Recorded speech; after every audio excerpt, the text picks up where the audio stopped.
Thailand. This historic trip will build on that ongoing diplomacy. The president's trip will focus on three goals.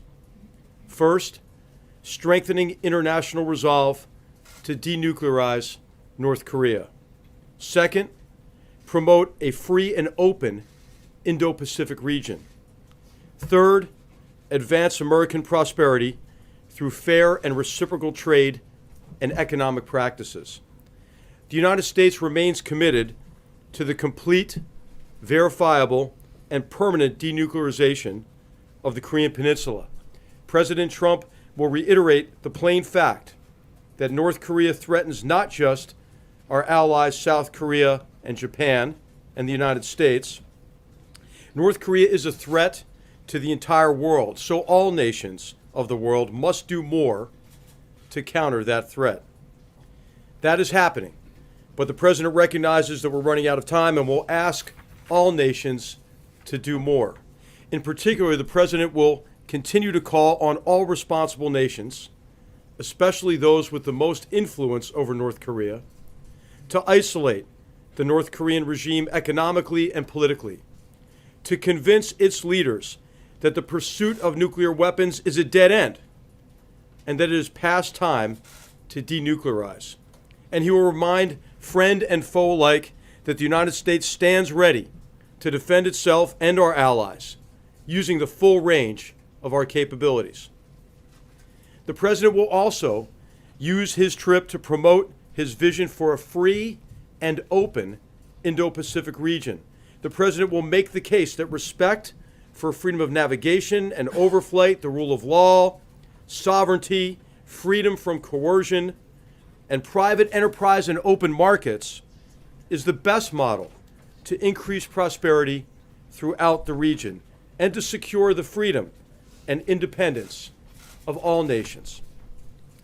And of course, increasing prosperity of the American people is always one of President Trump's top priorities. Throughout the trip, the president will stress his commitment to free, fair, and reciprocal trade.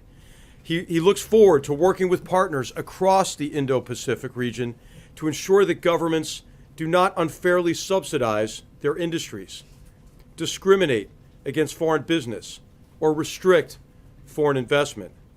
This will help increase trade, reduce unsustainable deficits, and promote prosperity for the American people and the people of the Indo-Pacific region.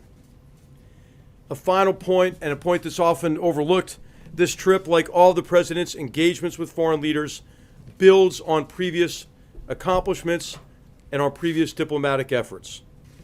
One example I'll provide is that in Riyadh in May, President Trump delivered a historic speech to the leaders of more than 50 Muslim-majority nations.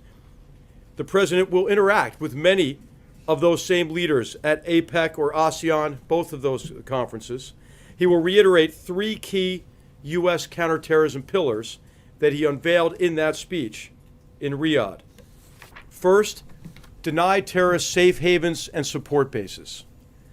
Second, cut off their funding. And third, discredit their wicked ideology. I think it's time for us to recognize that there's been significant progress on all three fronts. Raqqa and Mosul have been liberated and will soon no longer control territory and populations, as the United States has worked very hard with allies and partners to deny that safe haven and support basis, in this case to ISIS. Second, we should recognize that there's been considerable progress on terrorist financing. As you saw Secretary Mnuchin's visit to the region last week, during which he opened the Terrorist Financing Targeting Center.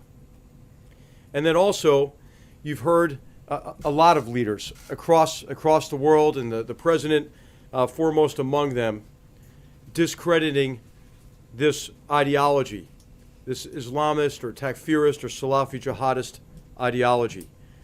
And last week, I think it's worth reading Saudi Crown Prince, the Saudi Crown Prince's speech, during which he called for a return to moderate Islam. At the ASEAN 50th birthday party in Manila, the president will discuss how to strengthen partnerships across the Indo-Pacific to further efforts against transnational terrorist organizations. So this trip is an opportunity to build momentum towards shared prosperity and security, and I'm happy to take your questions. Thank you. Yes, toward the back here. General, as you look at the tools in your toolkit for confronting North Korea, how much thought are you giving to putting that country back on the American list of state sponsors of terrorism? Okay, that is an option that's under consideration, and so the president's cabinet is looking at this as part of the overall strategy on North Korea. But a regime who murders someone in a public airport using nerve agent and a despotic leader who murders his brother in that manner, I mean, that's clearly an act of terrorism that fits in with a range of other actions. So this is something that's under consideration. And you'll hear more about that soon, I think. Yes, in front of the center. Yes. Will the president be using the fire and fury rhetoric in his speech about North Korea when he's that close to the border? Will he be meeting with Putin on the sidelines? And will he be bringing up human rights when he meets with Duterte? Okay, so the president will use whatever language he wants to use, obviously, and what the president has done is clarified in all of his discussions, his statements on North Korea, our determination to ensure that North Korea is unable to threaten our allies and our partners and certainly the United States. So he's done that with a great deal of clarity in the past, and I'm sure he'll do that during the trip as well. And that's been of great reassurance to our allies, partners, and others in the region who are literally under the gun of this regime. We shouldn't expect any modulation in the language because of where he is. Well, I don't think the president really modulates his language. Have you noticed him do that? I mean, he's been very clear. He's been very clear about it. And let me just talk about this quickly. I've been aware of the discussions about, hey, is this inflammatory? No, what's inflammatory is the North Korean regime and what they're doing to threaten the world. I think there would be a grave danger if that regime didn't understand our resolve, the president's resolve, to counter North Korean aggression, and the president's made it very clear. Yes. On the Putin and the Duterte Is there a likelihood during the course of this 12-day trip that additional multilateral sanctions will be announced pertaining to North Korea? And the second question I have has to do with China.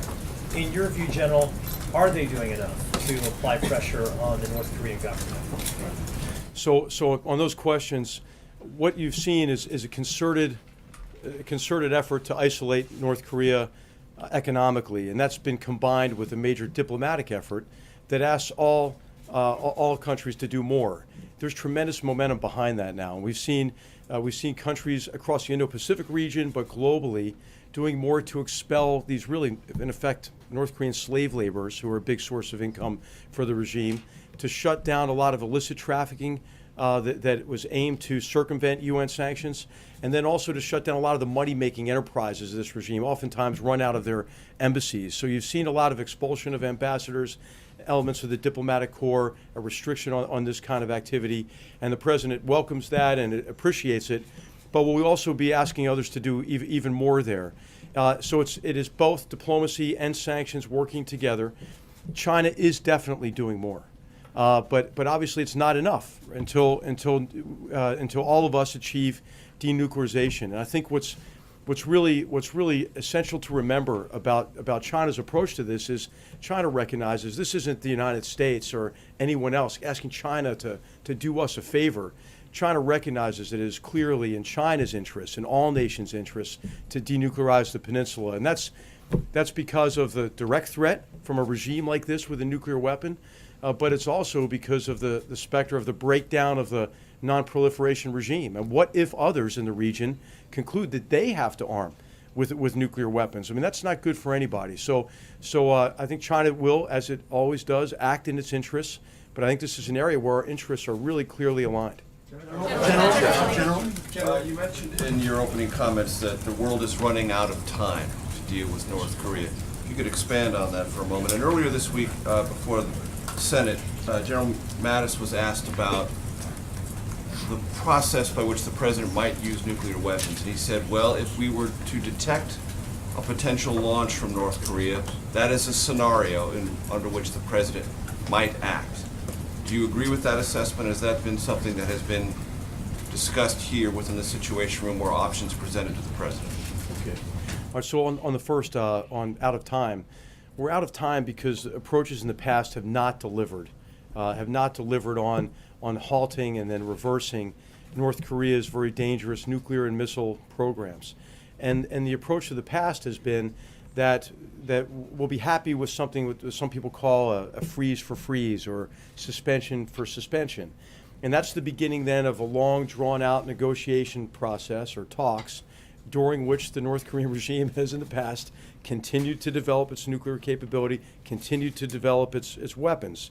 Then upon delivery of a weak, not enforceable agreement, the agreed framework, for example, in '94, what that agreement does is it locks in the status quo as the new normal. And then, of course, North Korea then breaks the agreement and continues with the programs. So we're out of time to do that because of how these programs have advanced over time. So what it's time for is a really concerted effort to do everything all of us can to resolve this short of military action. In terms of scenarios, the president's always very clear. He doesn't draw red lines. He doesn't forecast directly or say directly what he's going to do. But what he'll do is he'll do whatever it takes to protect the American people and our allies. I only raise that because overseas. General Mattis said it in open Senate testimony. Yeah, and so what is clear is that the United States will respond with all capabilities available to North Korean aggression, and they're appropriate to that scenario. Protecting something that might be happening. Gentleman in the center in the back. Yes. Thank you, General. There have been stories coming out of North Korea and certainly parts of that part of the world that the North Koreans have targeted the president in different ways. And are you confident about his security, and have you heard any of the rumors about the targeting of him by Pyongyang?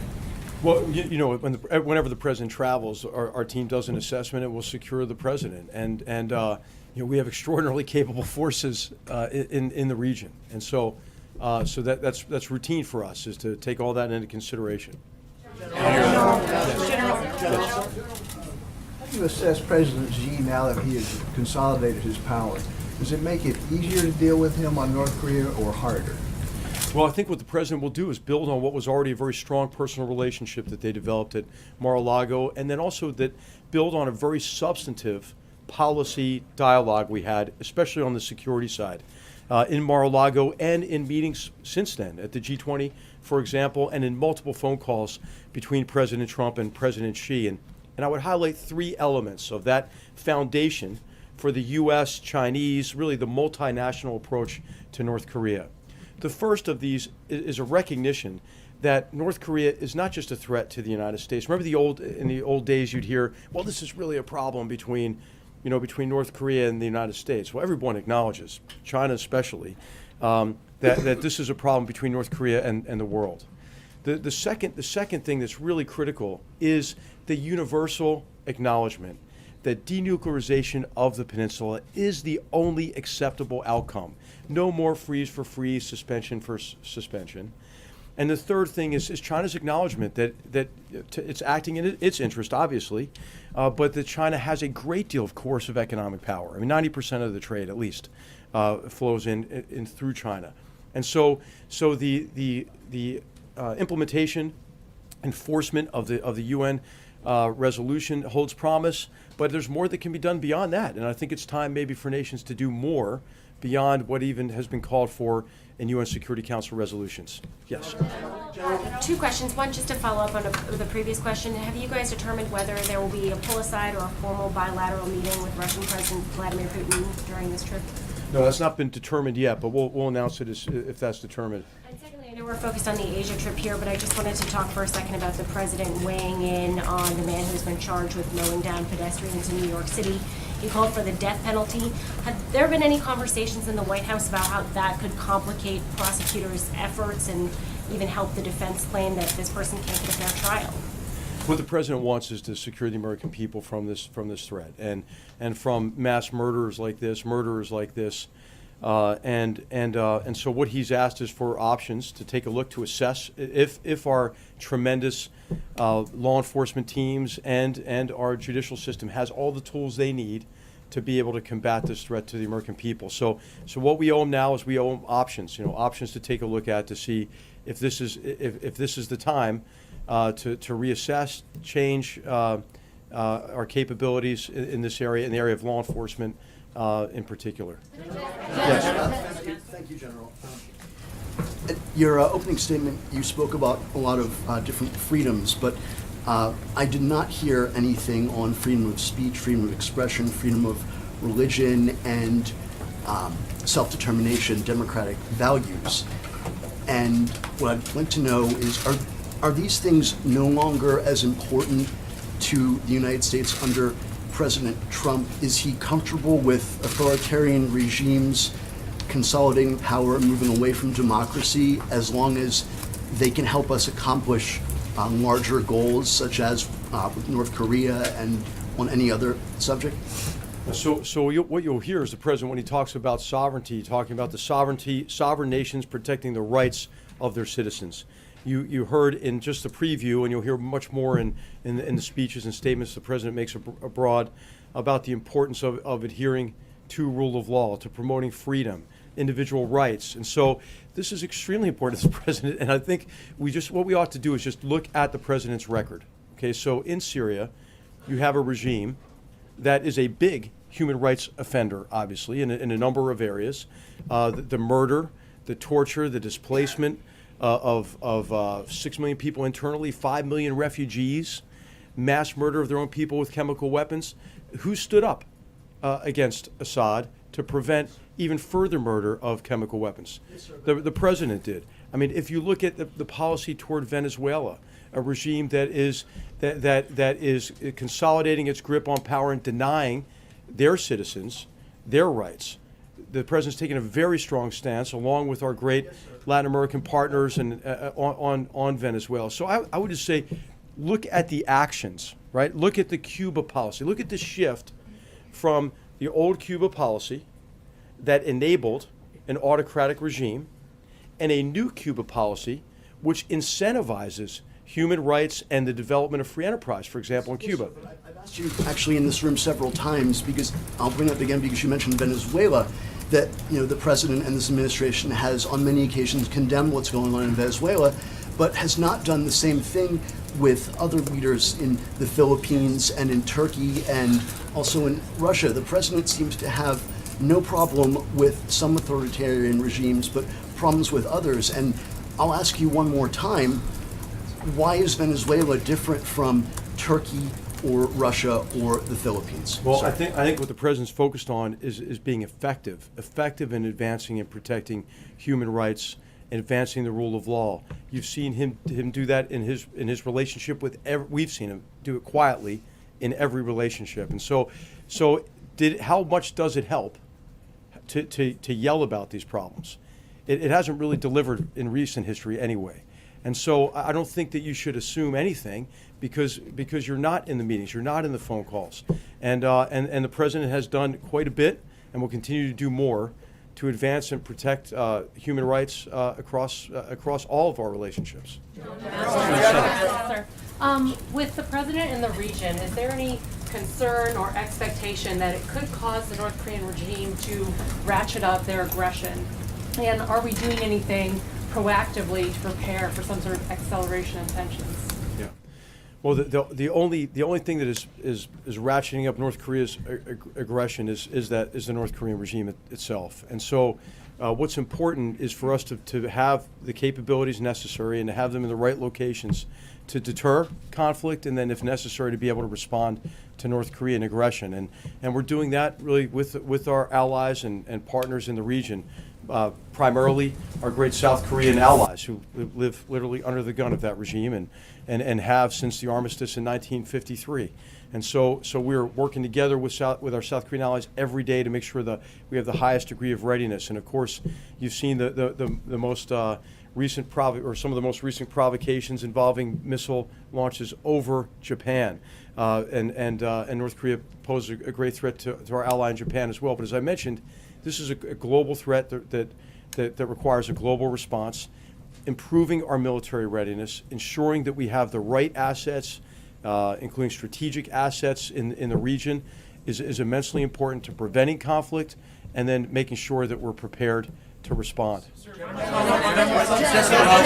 General, there are some foreign policy experts, some intelligence experts who believe that the only route to a negotiated settlement between the United States and North Korea that would have China's support would be a very strong pledge from the United States not to seek regime change in North Korea and also to remove U.S. forces from the Korean Peninsula and provide other methods for South Korea's defense. Is that something that this White House would even entertain? Well, we're always assessing our strategies and policies based on the degree to which we think they're effective. Now, right now, we've said that the goal is denuclearization of the peninsula, period. And what you've seen is just the very beginning, maybe the end of the beginning of the president's strategy in the form of new sanctions in place now, much more work to do to isolate the regime diplomatically and economically. And I think we have to be a little patient here for at least a few months to see, what more we and others can do, including China, as some of you mentioned at the beginning. So I don't think we need to reassess our strategy now. I think we have to give it a few months, and then see what adjustments we might need to make. I can ask you about bilateral trade. You've obviously made that a point of this visit. Can you talk about who is going to be leading the U.S. conversations about trade, since we know that Secretary Mnuchin is not going, that we don't have confirmation of whether it's Ivanka or Jared or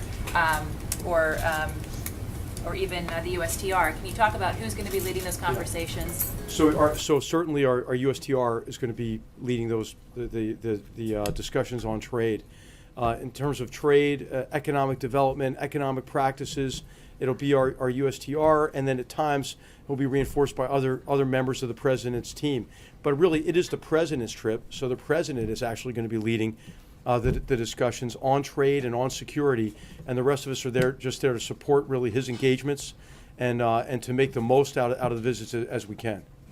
So thanks everybody. Thanks everybody. Can you stay for a couple others? Sarah.